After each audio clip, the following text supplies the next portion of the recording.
नमस्कार दोस्तों, स्वागत है आपका वियाना वॉइस पर। आज हम सुनेंगे एक हृदय स्पर्शी कथा, जहां गणेश जी धरती माता के कष्ट दूर करते हैं और हमें प्रकृति से जुड़ने की सीख देते हैं। बहुत समय पहले की बात है।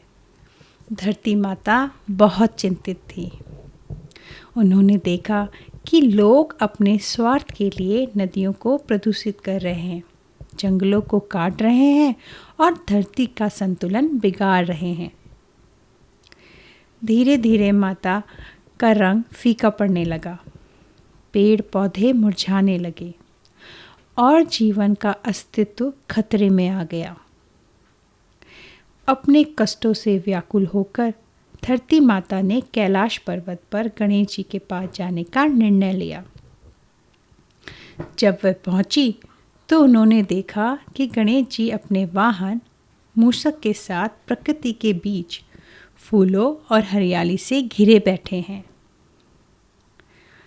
धरती माता ने दुखी मन से कहा, हे गणेश, मैं पीड़ा में हूँ। मेरे बच्चे जो मुझ पर रहते हैं वे ही मेरा शोषण कर रहे हैं। मेरा सौंदर्य, मेरी हरियाली, सब कुछ नष्ट हो रहा है। गणेश जी ने धरती माता की पीड़ा को समझा। उन्होंने मुस्कुराते हुए कहा, हे माँ, मैं आपकी पीड़ा समझता हूँ, चिंता मत कीजिए। गणेश जी ने अपनी सूंड उठाई और उसमें जल भरकर धरती पर छिड़का। जहाँ जहाँ जल की बूंदें गिरी, वहाँ वहाँ हरियाली फिर से लौट आई।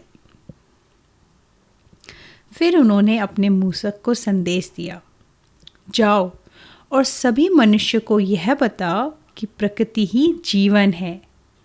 इसे नष्ट करने से हमारा ही विनाश होगा।